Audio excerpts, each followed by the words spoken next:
Hello, everybody, and good evening. We are here again with another live chat. And I have a very special guest with me here this evening, and we are both extremely excited Super to be here excited. tonight. Yes. Her name is Ashley Gaston, and she is a therapist, guys. And I know you ladies have been begging me for a therapist, and we have one in the building this evening. So you guys come on in, join us, like and share this video. I'm excited to hear from her tonight. More than excited to hear from her Yes. tonight. She has a lot to share with you I ladies. do so much. And we are so excited. So you guys, I'm going to allow Ashley to tell you a little bit about who she is, what she does, and what she's going to bring to you guys here tonight. Go ahead, Yes. Thank you, Miss Brown, for this amazing opportunity. Hello to everyone out there. I am super excited for this opportunity to advocate for mental health, to talk about mental health, or just to talk about issues that we deal with in our lives each and every day. So, my name is Ashley Gaston. I am a licensed professional counselor.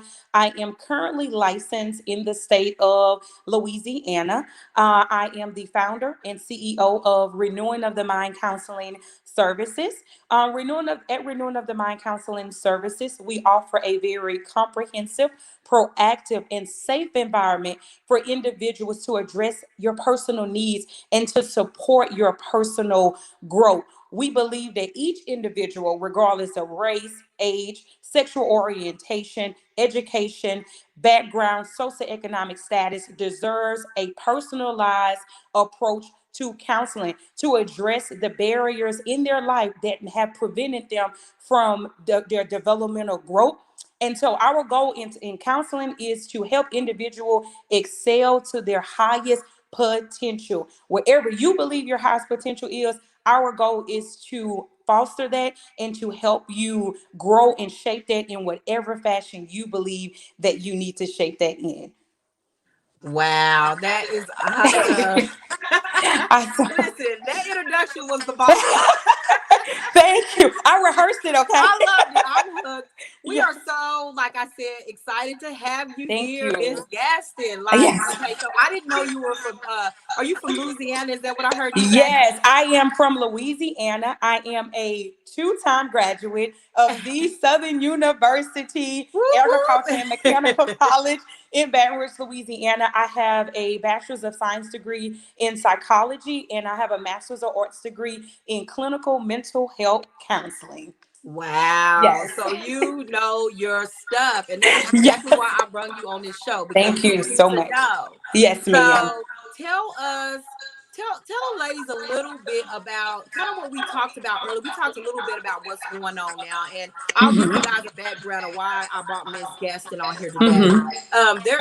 We're in the middle of a pandemic, but not Yes. only a medical pandemic, we're in the middle of a racial Racial pandemic as painting. well. Yes. And so I know a lot of people are feeling anxious, they're feeling nervous, they're feeling all types of things. Tell us a little bit about how this anxiety you think or you feel that it's been affecting clients or us in general. Yes, definitely. Anxiety affects us in all different shape, forms, of fashion. But contrary to popular belief, all anxiety is not bad. Okay, even the smaller amount of anxieties kind of give us that extra boost we need to get the things we need to get done. For example, anxiety kind of makes us get up and go to work and do the things that we need to do. It makes sure that we're not like running red lights and doing the things that we need to do. However, at higher level of anxiety, it can become completely debilitating. And so when it comes to approaching your anxiety, guys, it's no one size fit all approach to approaching your anxiety. The first thing you want to do is you got to recognize that you're actually struggling with anxiety. And what I mean by recognize you're struggling with anxiety is a lot of times we don't recognize it from a physical, emotional, and as well as from a behavior aspect, because when you're under increased amount of anxiety, something about your functioning is going to change. So my first advice would be to always recognize your anxiety symptoms from an emotional perspective, a behavioral perspective, as well as from a physical perspective. Some great coping mechanism I always share with my clients to approach your anxiety is, for one, is deep breathing. sometimes we just need to take a moment just to breathe. And the reason why deep breathing is so important is because it has been biologically proven that our body cannot be tense and calm at the same time. And so if you're feeling tense and if you're feeling anxious, the first thing I want you to do is take care of yourself. Even if we can't take care of all the problems in the world and all the things that we are facing, the one thing we want to do is take care of ourselves, guys. And my first coping mechanism I would recommend is deep breathing. Just taking a moment and just breathe in and breathe out and just kind of exhale all the cares of life that we deal with every day. The next one, meditation, is another form of great coping mechanism to approach your anxiety. Now, meditation is not for everybody, guys, okay? But if it's something that you feel that you would benefit from, and even with meditation, it doesn't have to be like long and drawn out, just even 5 minutes of a day where you're just taking a moment to de-stress and declutter just from the daily stressors of life.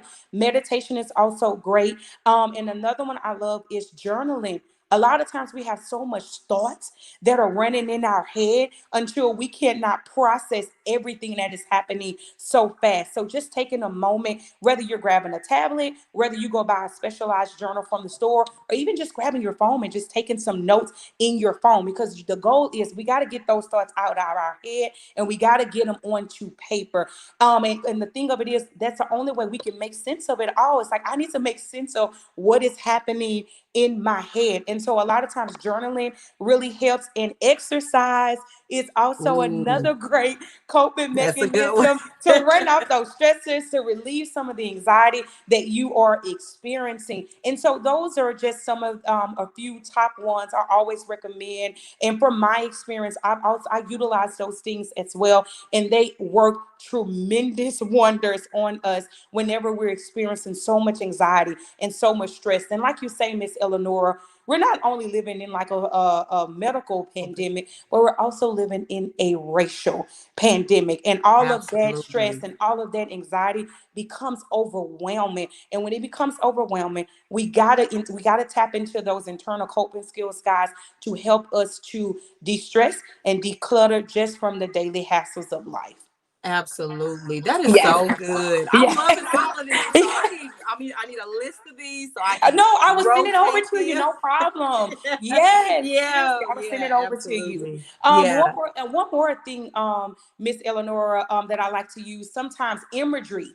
Imagery is another great coping mechanism, guys, to help us relieve stress, anxiety, and worry. And imagery is a coping mechanism that you can utilize anywhere. And what imagery is you just taking a moment, you're closing your eyes, and you're thinking about a place that's going to bring you relaxation. You're thinking about a place that's going Mm. to bring you peace. You're thinking about a place that's going to bring you tranquility. And as you're closing your eyes, you're imagining you're at that place. So sometimes we got to imagine that Ooh, we're somewhere other than in the midst of the storm and in the midst of our situation. So Lord, if I got to imagine that one day this going to get better, then that's what I'm going to utilize to right. help calm me Wow. down and Wow. Wow. relax me Wow. whenever I'm just experiencing some anxiety. Imagery, guys, let me tell you, you can utilize it anywhere, because a lot of times we may not be at a place where we can meditate, and a lot of times we may not be at a place where we can write down our thoughts, but we can be anywhere. Even if we're in a grocery store, and if Lil Johnny and Sally just don't want to act right in the grocery store, sometimes, like, just sit right here, and I just need to imagine I'm somewhere else other than in the middle of my stress. Imagery works wonder, guys. And so those are just Yes. some of the ones, Miss But Eleanor, I would definitely recommend. I love, first of all, I Yes. love your accent. I Thank love it. you. I feel like you preaching to us. Like we come for a sermon today. I'm ready to Yes. start the benediction because this is Yes. about. I love Yes. this. No, I'm serious. So I Yes. know that right now a lot of people are dealing with this racial pandemic, right? We're Yes. dealing with people that are different from us, who may have Yes. voted different. And so, how are we to deal in a safe way with people who don't feel the same way we do? We're talking about Black Lives Matter. We're talking That's about right. equal rights for women. We're talking about equality for all people in the job place, housing. And then these people are telling us that this does not exist, that we're crazy, that we should just be quiet. How do we deal with people when they're rejecting what we see? Well, the thing of it is, it's like, whenever we're embarking upon like something new, right? Because here's the thing, we're creatures of habits, right? And so for years and centuries, a lot of times people become accustomed to us maybe not saying anything or just kind of being quiet. So the moment you step up, then you out of line. Like, hold up, you're out of line. So I always encourage is trust your better judgment, trust yourself, because a lot of times the goal is for individuals to rob us from our reality and for us to take on their reality. But you know yourself, you know the truth. So it's one of those things where no one fully understands the struggle unless they've been in the struggle themselves, right? And so we understand the struggles and we understand the fight and we understand the battle. And so although it's met with resistance, I am a firm believer, and I tell my clients all the time, if it's something that you believe in, if it's something you believe that it is worth fighting for, then you don't let nothing, nobody else tell you anything different. You continue to fight, you continue to speak up, you continue to stand your ground, you continue to let them know that it's not about minimizing one life over the next. It's about all of the vicarious trauma that we are constantly experiencing. It's about the acculturation of our culture where certain things are being, glorified as if we haven't been already doing this. And so it's about so of course it's one of those things where I had a pastor say that it's hard for people to understand your vision because God didn't give it to them. So it's okay if they don't understand our vision because God didn't give them the vision. So it's okay if they don't understand the fight because it's not their fight to fight. But if it's something that Oh, we are yeah. constantly believing in, if it's something that we are constantly seeing, because what we're seeing where a lot of times individuals don't understand that although it may not be directly happening to me, but if I got a son that look like somebody's son who I saw got shot in the street, then indirectly it is affecting me because that Mhm. vicarious trauma is going to evoke some unwanted fear on me that every time my child leave the house, I am automatically afraid that they may not make it back. And I'm sorry, it's kind of get me teary-eyed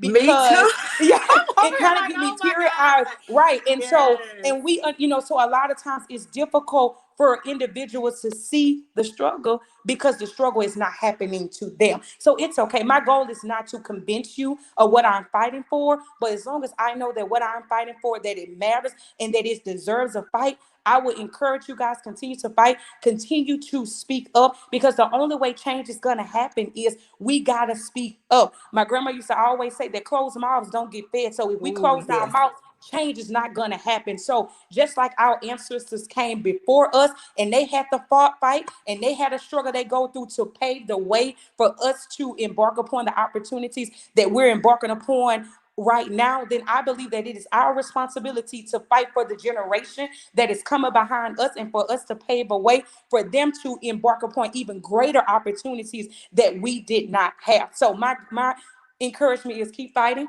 keep speaking up, and keep letting them know that Black Lives Matter is not a minimization of other lives. That is not us saying that other lives doesn't matter.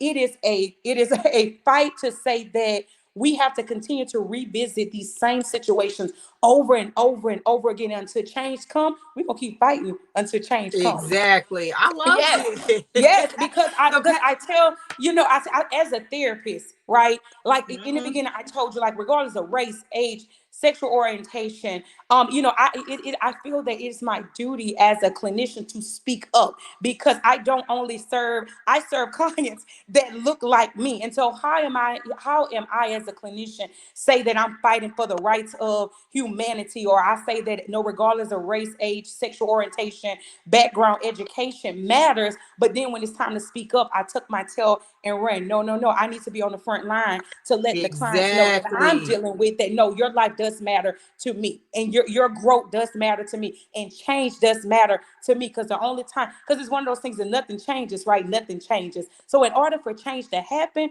guess what? We're gonna keep fighting until we see something different. Oh, yes. I love that. I love Yeah. that. People, a lot of people right now are struggling with that Mhm. thought and that idea of being validated, just like we talked about. And you talked about the vicarious trauma. We've been Mhm. traumatized in this country for 450 years as African Americans. And Yes. now we're finally starting to see a dawn of a new day, and that Yes. people that are not people of color, non Yes. people of color, have Yes. decided to ally with us and rally with us and stand next to us in this fight to freedom. What can you say to people that are not people of color who have rallied next to us? What can they do to help our mental state that are standing next to us? Yeah, the thing I would say to have to people who don't look like us, continue to stand with us, continue to rally against us, continue to have those conversations outside of the rally with people that look like you, to let them know that this is a serious fight, and that we are literally in the middle of a pandemic where we are often losing people that don't look like us, and it's not okay for all of us to sit around and not say anything, because this is not about black. All right, this is a human fight. We're fighting for somebody's humanity. So the thing I always tell my clients, like, a lot of times we like to deal with our emotions, right? So if we feel a certain way about something, we allow our feelings to kind of guide our decisions. And so what I like to utilize is what we call CBT. It's cognitive behavior therapy. And I'm like, okay, what we're gonna do is we're gonna remove the emotion. So forget about how you feel, right? And not saying that your feelings are not valid, and not saying we don't want to acknowledge them, but if we remove the feeling and then we deal with logic, like, what's the logical thing to do? What are the facts? Like, are these people just really out in the streets, and are these people really rallying with us because this is not a fight that doesn't deserve to be fight? Like, is it not continuous vicarious trauma where we seeing one African American male after another African American male being gunned down in the street, when the situation could have been de-escalated in a non-violent way? Is it not a fact that a lot of African Americans may be incarcerated for things that they did not do, and they're spending years before they even see another light of day? Is it not logic that a lot of times when someone stands before the court of law, that someone who doesn't look like the individuals who allying with us, or they're not being given harsher punishment than somebody that doesn't look like us? Like, let's just deal with the facts. So I will always encourage, to sometimes we just got to remove the emotion out the equation, and we got to deal with the facts. Like, what are the facts? Like, what is actually happening, to help us to understand that, all right, these individuals have a logical fight on their hand. And that brings me to my next question. It's so good. First of Thank you. all, I'm loving everything you Thank said. you. It is so beneficial, and I hope, ladies, that you guys are really taking notes on these things. I'm glad to pick her brain, and we're gonna write down some of the ways that we can cope and deal with things That's in the future. yeah. Talk about what is the result of this lifelong trauma that people of color have endured. What are some of the side effects? What are you seeing from your clients as a result of a lifetime of trauma, whether it be racial trauma, discrimination, and all the things that we face as just people of color in this country? What are some of the results? What are you seeing as side effects? Some of the one of the most severe side effects I often see is suicide. And it's a lot of time because individuals are suffering in silence, because maybe they were not reared in an environment where they were allowed to express how they feel. So they're thinking that I need to deal with this on my own. But it's like, are you dealing with it until you're not dealing with it anymore? A lot of times what starts to happen is, I see a lot of time people struggle with low self-esteem. I see a lot of time people lose faith in their ability to create greater opportunities for themselves, because the continuous vicarious trauma, or even childhood trauma, or things that was completely out of their control, has created or shaped their perspective, for them to believe that they're nothing more than the environment that in which they were raised in. Because I always tell my clients, it's one of those things where all of us, right? Like, we're all born with a blank slate. Like, none of us is born with a personality. None of us is born with a perspective. All of our personalities and our perspectives and the way we see the world is shaped through our experiences. And we all have very unique experience. So my experience may not be your experience, Miss Brown, but our experiences has the influence to shape how we see the world and shape how we see ourselves. So a lot of times I see individuals turn to substance abuse, because it comes to the point where nobody wakes up and decides, like, oh, I want to be, I want to be addicted to drugs, or I want to be on substance abuse.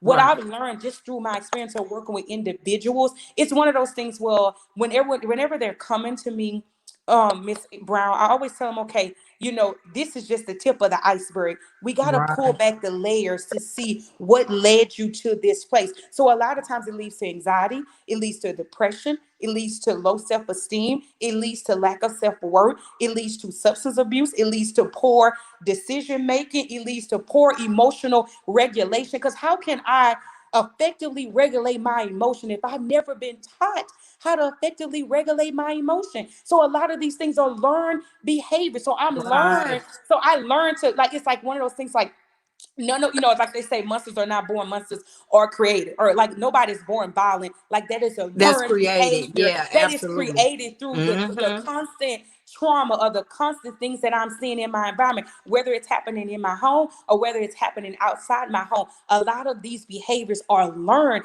And so if I'm in an environment, or I'm in a society where I see Mm. that as soon as I become angry, I respond to shooting someone, then okay, that's what I need to do. So now when I Right. become angry and I respond in shooting, of course it's baffling, because it's like, well, what do I do wrong? Because this what I was taught, Yeah.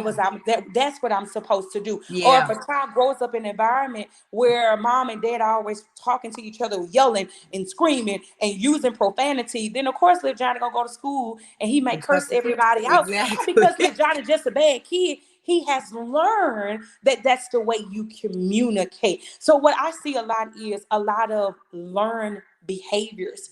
And then individuals get Mm. stuck in this phase of like identity versus role confusions, where I know that this is not who I want to be, or this is not how I want to respond, but I'm also confused because I've never been taught anything different than what I've been doing at this point in my life.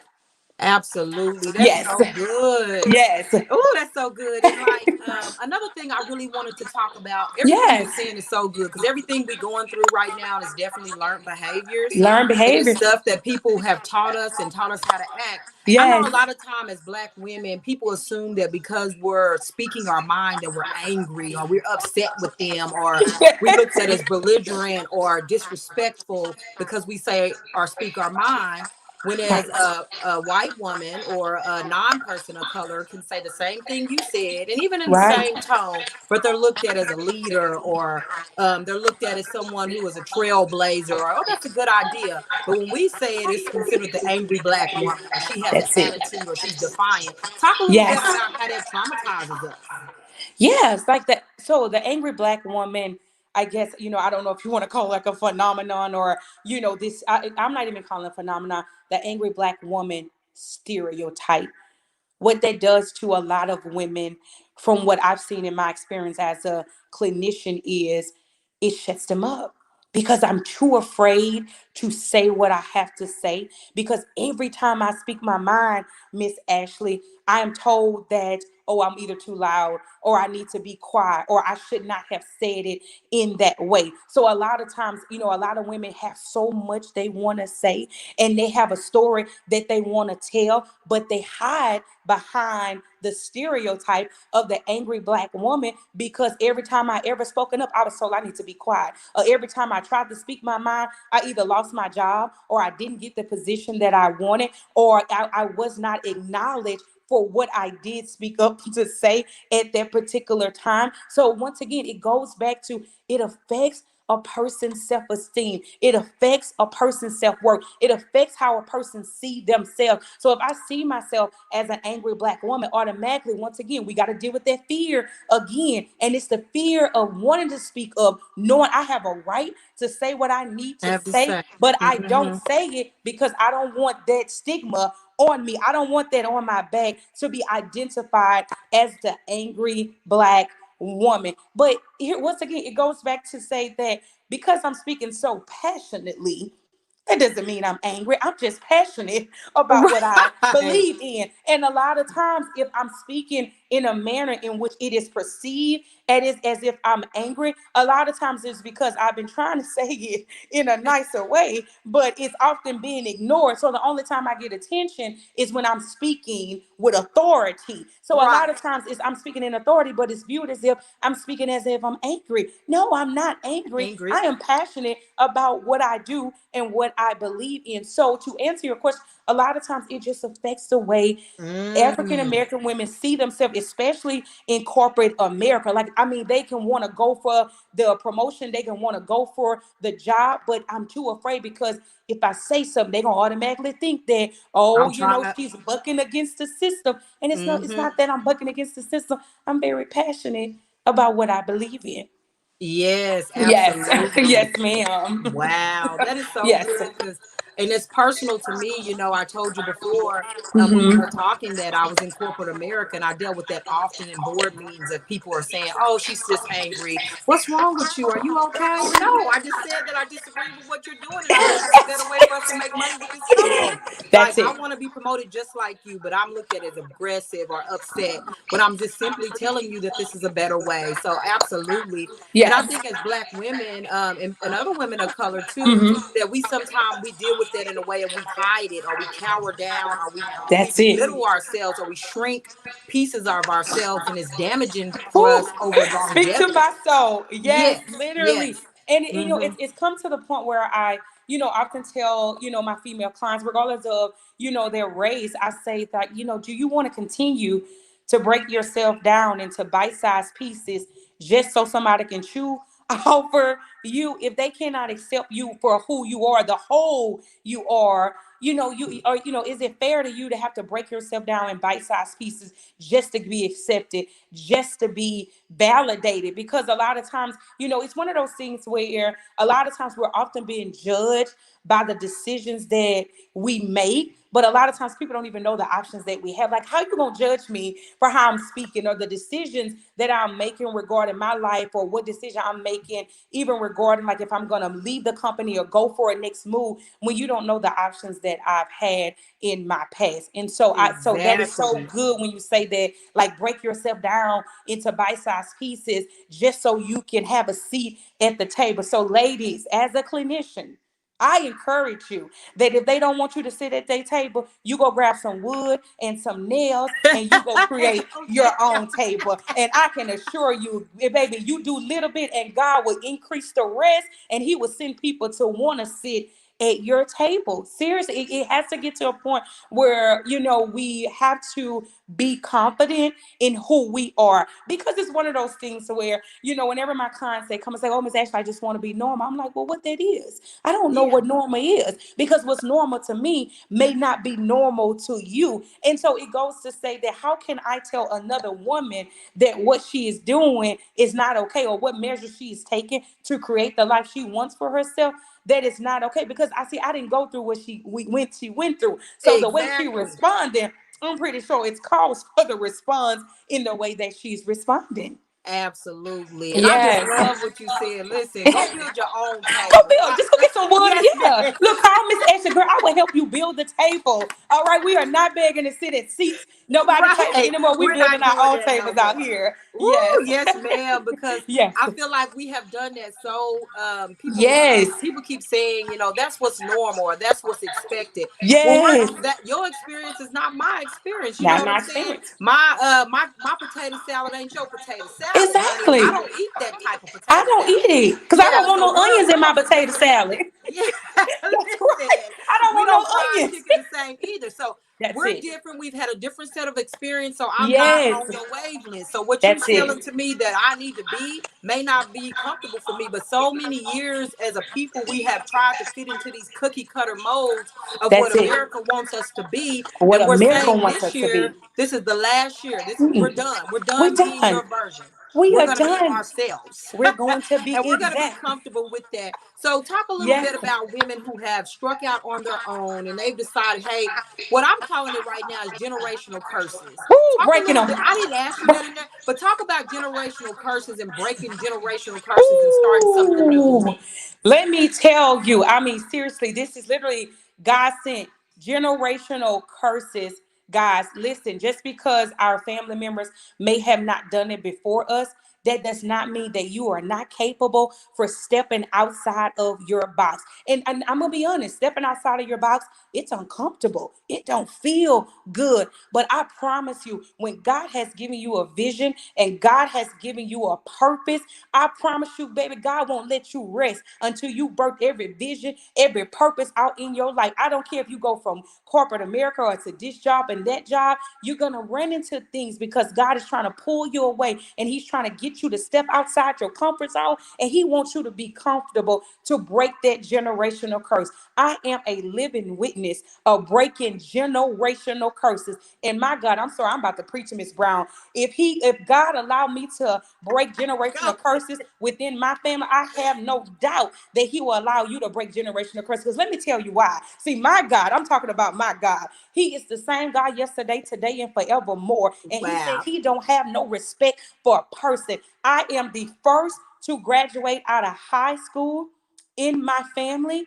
I am my family of cousins. I was the first cousin to graduate out of high school. I was the first one to obtain my bachelor's degree. I was the first one to obtain my master's degree. And I am the first one to embark upon my own business. And I just thank God for it. And I don't brag, Wow. and I don't say that boastfully because I'm telling you, baby, they don't know the story, Miss Eleanor. They just see the glory. Because I can assure I had to go through something to get to where I am Yes. right now. But I promise you, you can be the first in your family. I don't care if you come from a list of people who you look back and say, well, my mama didn't do it and my daddy didn't do it. You got the power to break every generation of curse and every force of hell that has prevented your family. Because what you're going to do is you're going to set the Yes. bar for everything and everybody that comes behind you. Because if they say cousin Sally can do it, well, if Sally can do it, then okay, I think that I can do it as well. So you motivate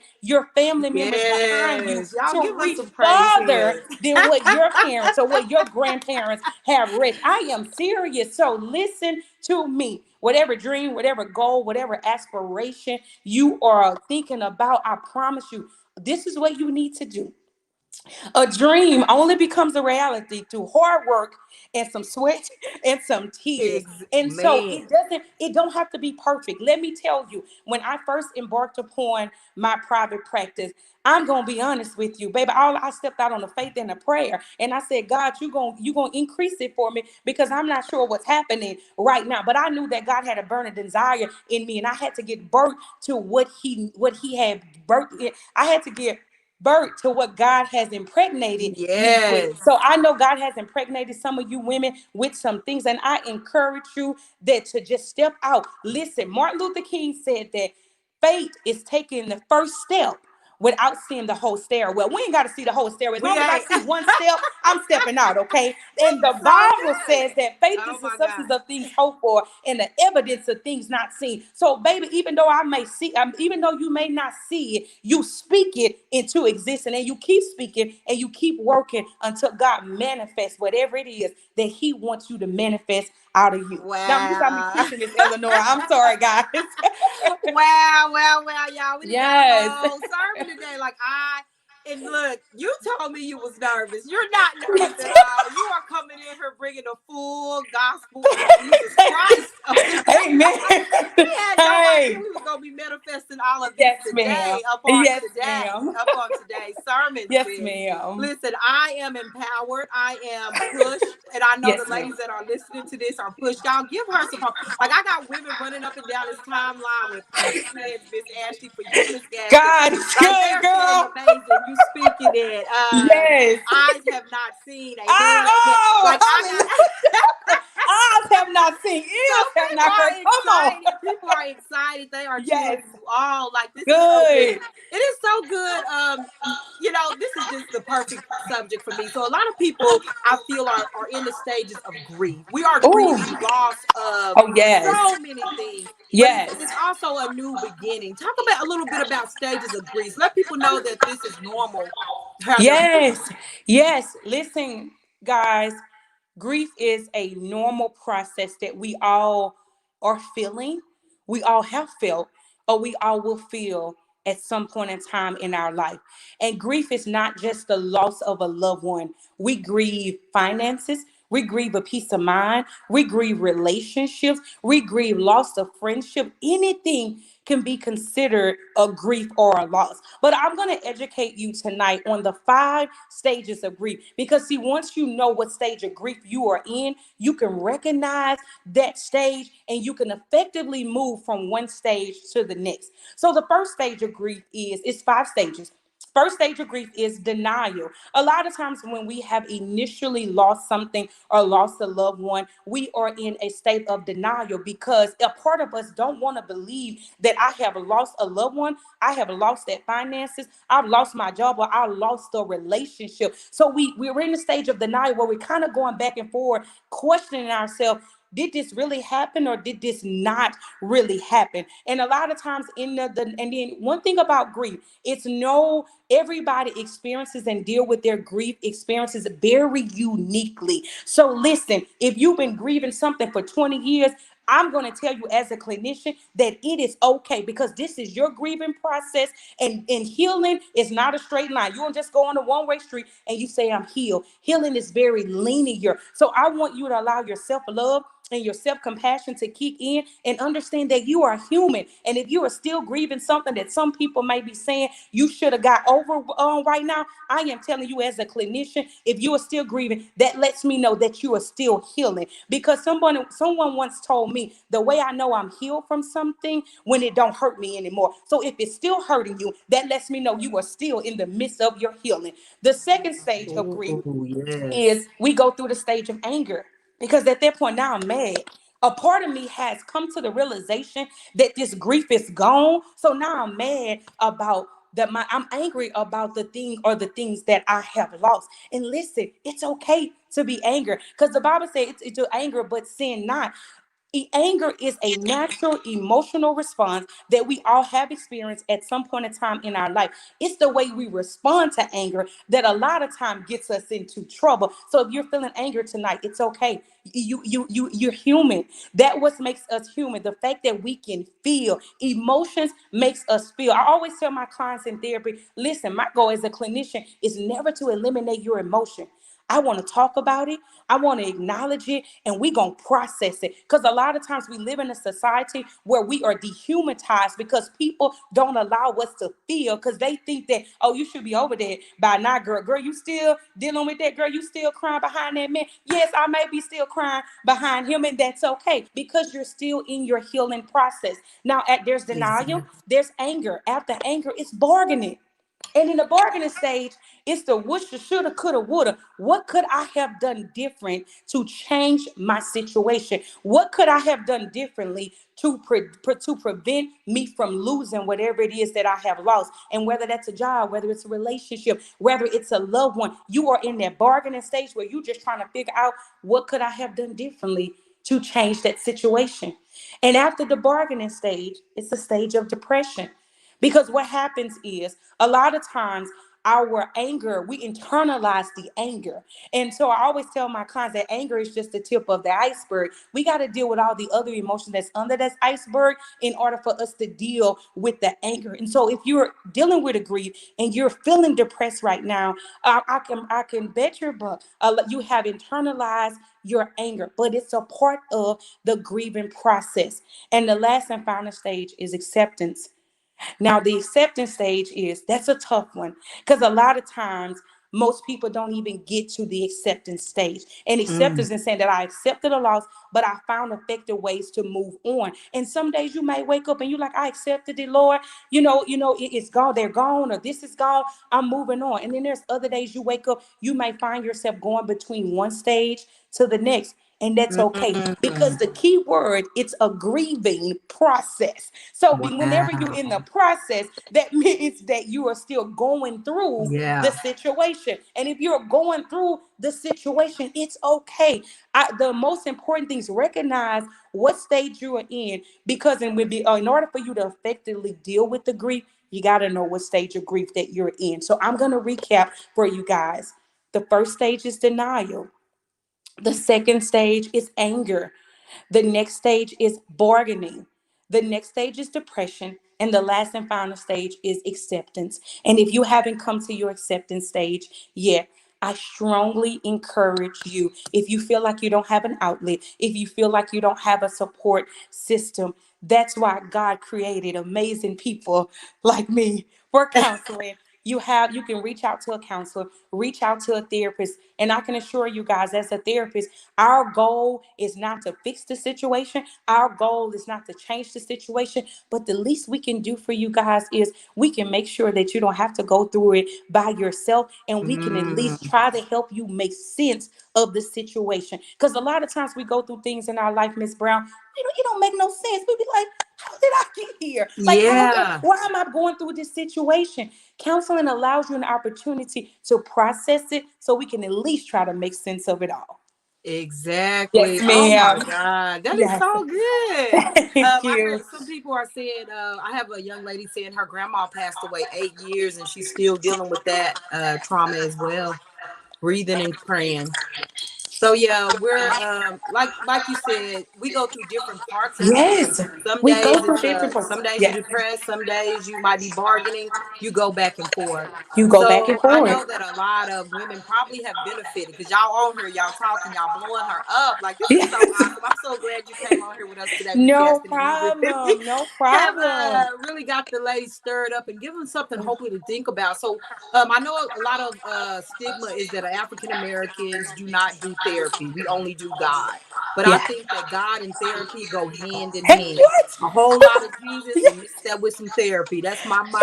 Get Yes. your little therapy, get your little God. Keep mixing Get you a those two little together. God. Get you a whole lot Yes. of God and get you a Get your whole lot of therapist. God. And Yes. so that's been my motto throughout my life. So tell us why Yes. therapy is just so important. You kind of already started, but give us why. Yes, of course. Therapy is important because, guys, therapy is your self care. And self care is any deliberate activity you engage in that enhances your mental, physical, emotional, and spiritual well being. A lot of time, so even in the mental health community, we are constantly fighting against the stigma and the biases that are often associated with mental health. So let me encourage you guys this tonight. Everyone who comes to a therapist does not have a mental illness, because everybody don't have a mental illness. But let me tell you a secret, guys, we all have mental health. And a lot of times we are struggling in our mental health through our increased stress levels. We are struggling in our mental health through our worry, through feeling overwhelmed, through feeling anxious, through feeling depressed. And therapy is a place for you to go to, and for one, just the safest place for you to go to. And for once in your life, you can be whoever it is you need to be, without judgment, without biases. And we meet you with a very objective approach. And whatever you share in therapy, you don't ever have to worry about it being posted on social media. You don't ever have to worry about we calling your mama or your girlfriend and saying, girl, let me tell you what Eleanor talked about in therapy today. You never have to worry about that, because it is a safe Yes. place for you to come to just to mental declutter just from the hassles of life. Think about it, guys. Between work and bills and our relationships and our children and our chores, and the list goes on and on and on. Life at times becomes overwhelming for all of us, because everybody doesn't have a husband, everybody doesn't have a wife, everyone doesn't have a support system. So if you're constantly being strong for everything and everybody else, then who becomes your leaning post? And I want to encourage you guys that even the therapist has a therapist. So that means that I'm not exempt. I am human after all, and I'm human just like you guys. It is literally just a Absolutely. place for you to come. I always tell my clients, look, I want you to tell me, do you see me as a communicator? Do you see me as a relationship coach? Do you see me as someone you can vent to? Or do you want a high level of interaction? However, my clients identify me, that's the approach I utilize for them. So if you just want to come for 60 minutes and just talk to me about your boyfriend or your husband or that's fine. That's what you do. It's an opportunity for you to deal with the things that you need to deal with. We spend so much of our lives taking care of everything and everyone else, and we often neglect ourselves. So we don't make Absolutely. ourselves a priority. How we Mm. think we're gonna continuously take effectively take care of everything and everyone else. Therapy is literally, it is self care. It is your time. It is 1 hour or once a week for you to go and for you to just deal with the things that you need to deal with and escape from dealing with all the other things that you have to deal with in your everyday life. Therapy Wow. is a blessing sent from Yes. God. And don't ever get it wrong. You can have therapy and God at the same time. I believe that God created therapists because he understands that sometimes we may be the only Bible somebody see. We may be the only shoulder somebody can cry on. We may be the only laughter someone gets in their day. We may be the only hug they get in their day. We may be the only smile or the words of encouragement that they get in their day. So I believe, because even when Jesus was here, Jesus had 12 disciples. So if Jesus couldn't do his father's works by himself, I believe God understands that he needs some help to spread his gospel and to offer his people the love and support that they need. Absolutely. Man, that was every time you finish talking, I just want to start snapping or clapping. It feels like poetry to me. It's Yes. music to my ears. Recently this year, Miss Gaston, I did start therapy on my own, and I've been. Good. I Yes. know that was definitely kudos to me. It's some self care because for years I've been the therapist to everyone, right? In every Right. capacity, always played that role as the strong friend. Yes. And Ooh. finally, I took time out and said, look, life is crazy. I've got Life to is get into crazy. some therapy. That's And it. so I'm hoping you guys take her advice too and get into some therapy.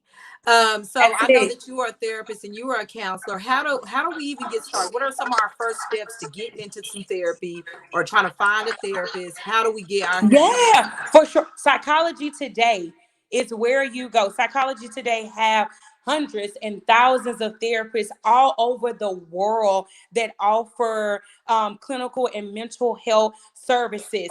You all you need to Google your area. I need to remember. All you need to do is Google your area, and once you Google your area, it'll pull up all the therapists that are listed in your area. Psychology Today. You can also find me on Psychology Today. You can find my bio if you just want to read a little bit about me. But guys, Psychology Today is where you go to find a certified therapist, because if you're on Psychology Today, they have verified that you are a licensed professional and that you are qualified to do this job. Okay, that's so awesome. So I'm hoping that you ladies will take her advice and really go out and start some therapy. And it's not that something has to be wrong with you in order to start therapy, like you said, Miss Gaston, but just to be living everyday life and have that 1 hour a week of self-care, some time to yourself without people intercepting or interrupting or being someone else dropping their burdens on you, having an opportunity to finally lay down the things that you may be holding. And we're not taking away from your relationship with your Heavenly Father if you are a believer. And even for my non believers, whatever your higher source or whatever your higher power may be, therapy does not take away from that. I am a believer in Christ, and I wish, my hope is that we all hear the gospel at one point in our lives. But however, therapy will help you. It's an extension between yourself and another person, and that's that community, and that's that time for you to be able to articulate some thoughts or give you permission, a safe place to be able to say exactly what's on your mind, not your friend's mind, not your brother, not your cousin, none of those things, but what's on your mind, guys. And I think I lost Miss Ashley, but I know she's coming back. I want you guys to leave some comments and questions that you may have for Miss Ashley. Just if you sit in praise hands, if you saying, yes, this was helpful for me, I loved it, I'm going to start therapy. Let us know how you guys felt about this video, because I really want to bring more therapists to you guys, because what she's saying is so powerful, it's so impactful, it's so wonderful that Black women, white women, Asian women, Hispanic women, no matter what, even if in the middle of a racial pandemic, even if we're in the middle of a medical pandemic, even if I voted right or if I voted left, we all have this in common. We need help. Mental health is very important. Mental health is so important, guys, because these things are happening in our minds. It's not about your color of your skin. It's not about your gender even. We're all suffering through the same pandemic. We're all in this together. So I hope that you ladies understood her and that you enjoyed what we had tonight. Please continue to support our organization. Please continue to, and she's back with me. I'm going to pop her back in here, guys.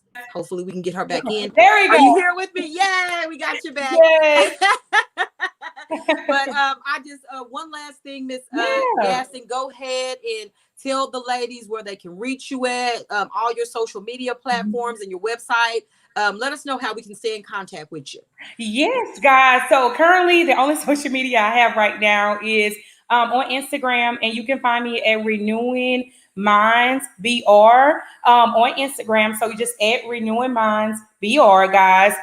You can also find me on Psychology Today, as I stated before. Just type in my name, go to Psychology Today, type in Ashley Gaston.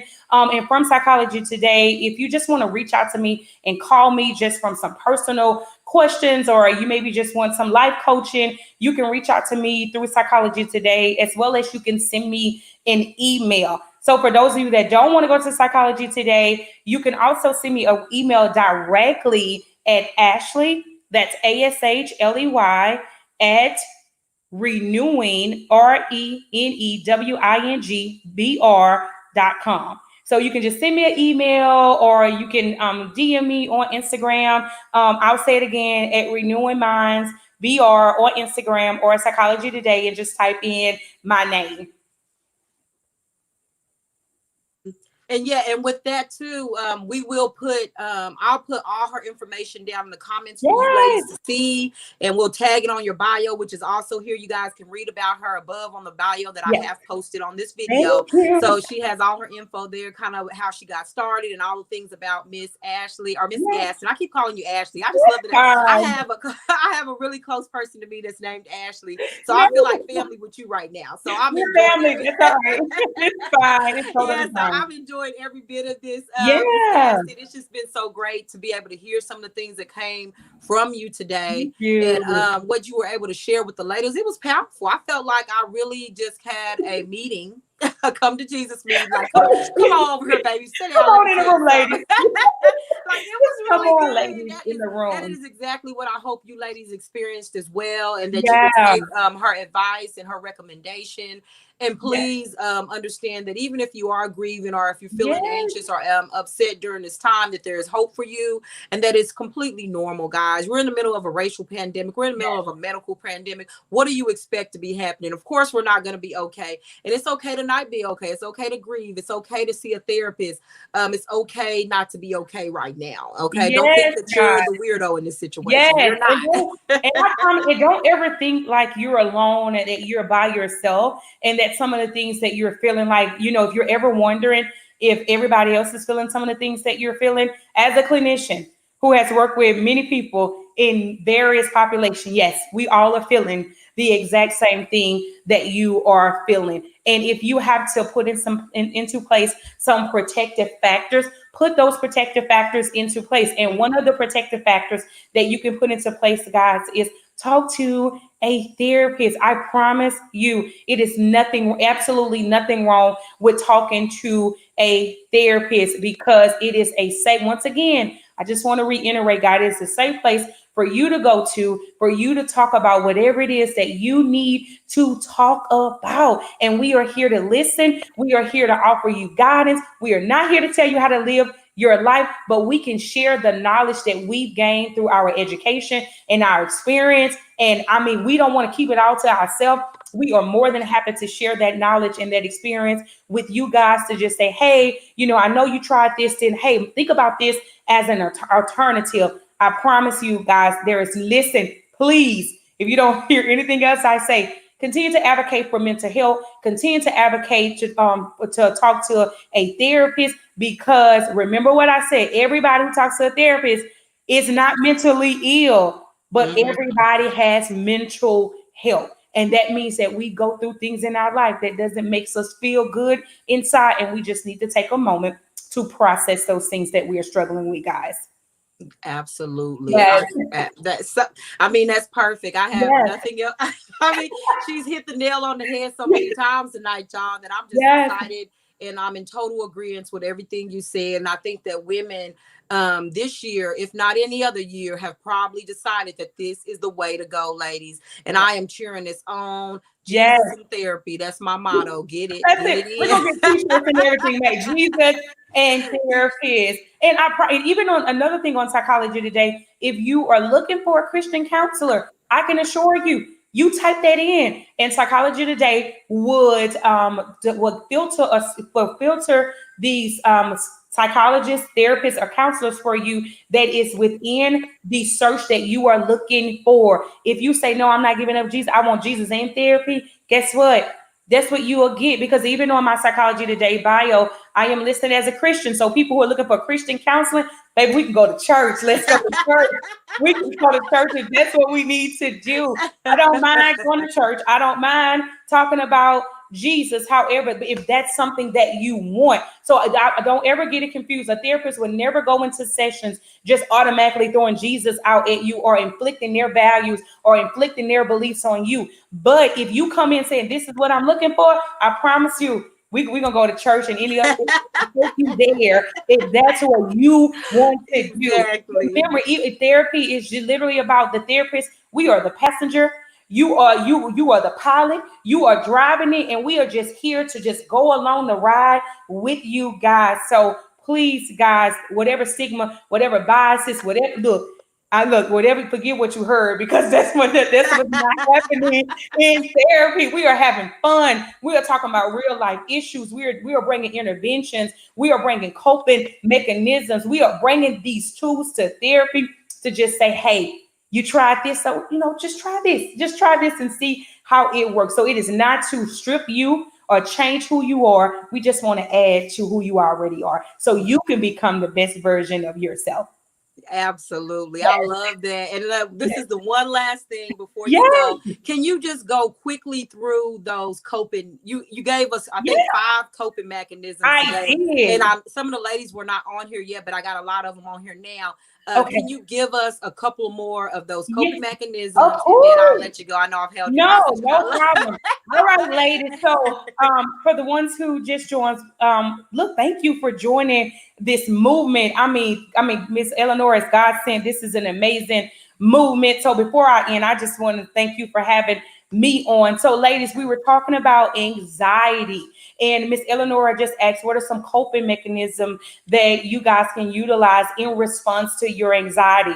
And the number one coping mechanism I recommended first was deep breathing. Sometimes we just need to take a moment and we just need to breathe. And I'll recap what I already said. Whenever we take a moment to breathe, guys, we are allowing our body to become in a more relaxed and calming state, because it has been biologically proven that your body cannot be tense and relaxed at the same time. And a lot of times when we are dealing or struggling with immense amount of anxiety, our body becomes super, super tense. So take a moment to just breathe. The next coping mechanism I recommended was meditation. And I did say that, listen, it's not a one size fit all. You take some, you leave some, and you keep taking and leaving until you find what works for you. Meditation is a great coping mechanism. It gives you an opportunity to clear your mind and forget about everything that happens in a day, and you become one with yourself and you become one with your mind. Meditation is not something that has to be very long and drawn out. Even if you start with 5 minutes every day, start with 5 minutes every day. And if those 5 minutes, I can assure you,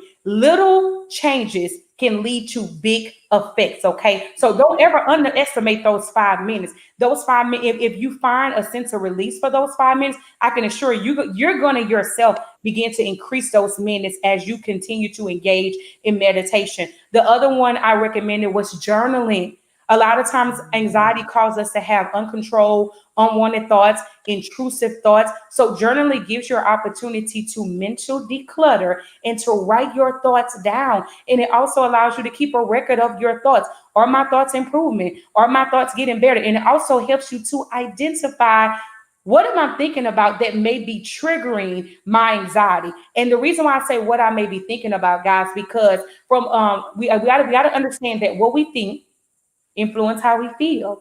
How we feel Mhm. influence how we behave. How we behave is going to determine a either desired outcome or undesired outcome. So if I can keep track of my thoughts, then I can figure out why I may be feeling some of these things that I am feeling. So write those thoughts down, journal those thoughts.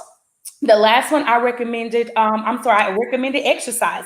Exercise has been proven to relieve stress and to relieve anxiety and to boost our immune system and boost our health. Once again, it don't have to be nothing drawn out. Taking a walk around the corner, going to the gym, spending 30 minutes. Those 30 minutes will make a huge Huge difference difference. because sometimes when we can't control our situation, we don't got no solution, girl. We just got to go run it off. We gotta go run off some steam. And Yeah. running off that steam really, once again, helps to put your body in a more relaxed and calm state. And the last one I recommended, guys, is imagery. Imagery is something that we can utilize anywhere. And all you're doing is you're just taking a moment and you're closing your eyes and you're imagining a place of tranquility.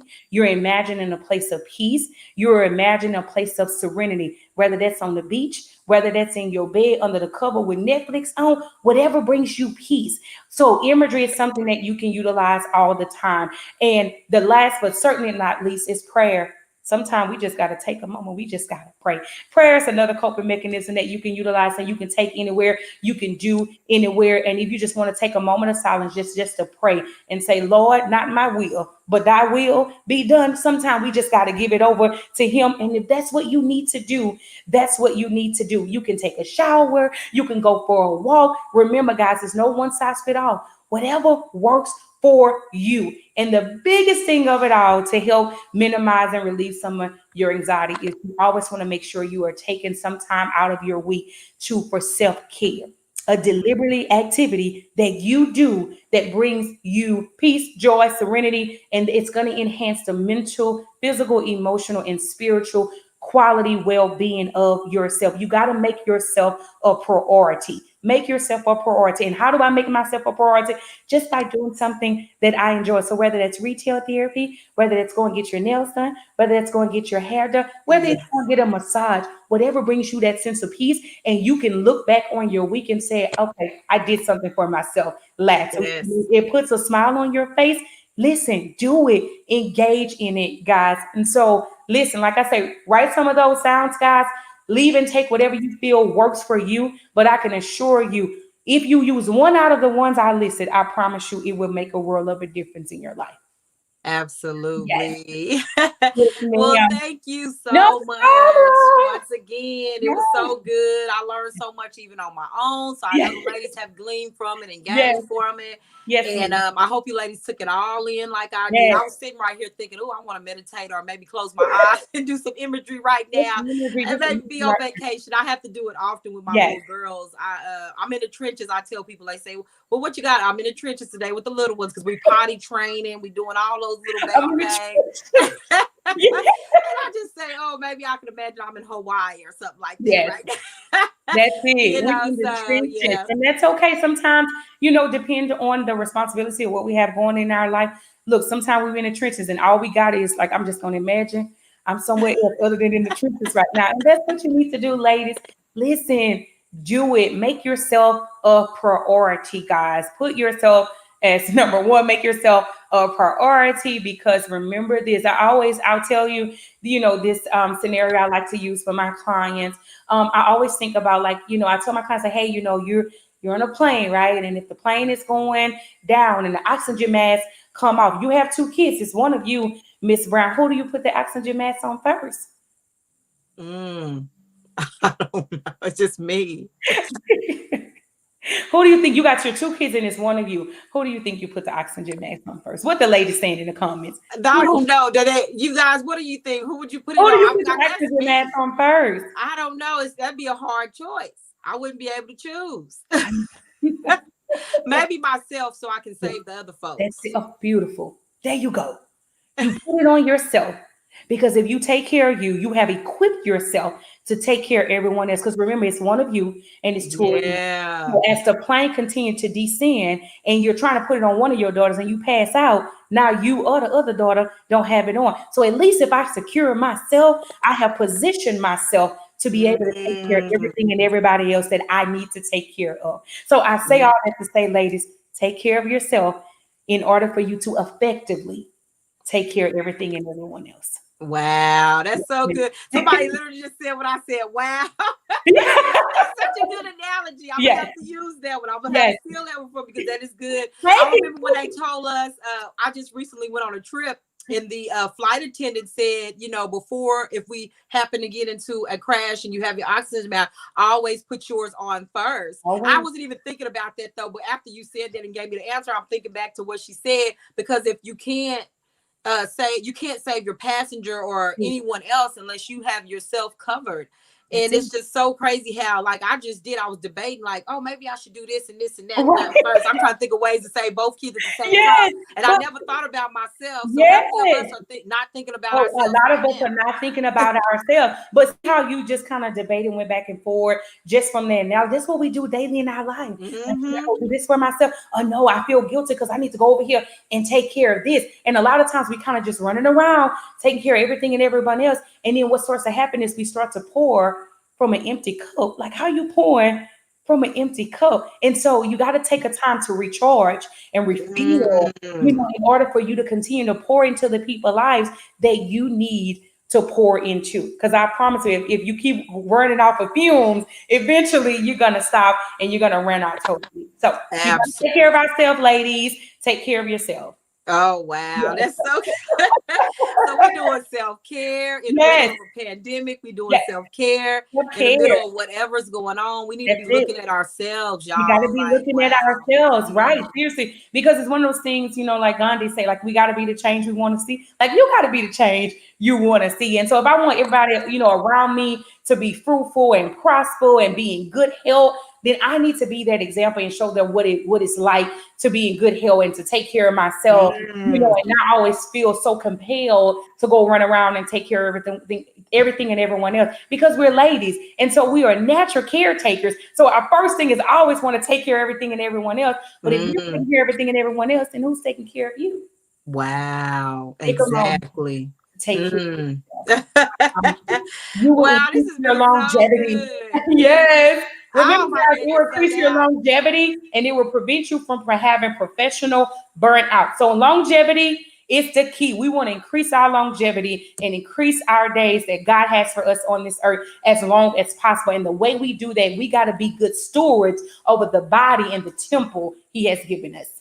Absolutely, y'all. I love it. Yes. I love it all. So thank you so much. We've been given a mandate today, then, ladies, to go out and get some self-care, get some therapy, and take care of yourselves, because that's what we need to do. Well, again, I appreciate you so much, Miss Gaston, for coming on here and being able to share all the good points with us, ladies, and giving us some hope. Because I know you really gave me some hope tonight and some things to think about too. So now I'm thinking, I'm like, I'm gonna have to start thinking about this more often and put myself first. Yes, ma'am. Yeah, you're absolutely right. As women, we always put everybody, our kids, our families, our siblings, even before we get married and have kids, we put other folks before. You know, you go find people to put in front of yourself sometimes. Like, I can't find nobody to, you know, so let me go find somebody. Yeah, right. Especially parents who are like, you know, struggling with like the empty nest syndrome and all of the kids are out the house. You know, they start taking on other people's kids and other responsibilities because we just want to be take care of everything else. Like, no, take a time out and take care of you. Yeah, absolutely. Yes, ma'am. Well, ladies, thank you guys for joining us as well.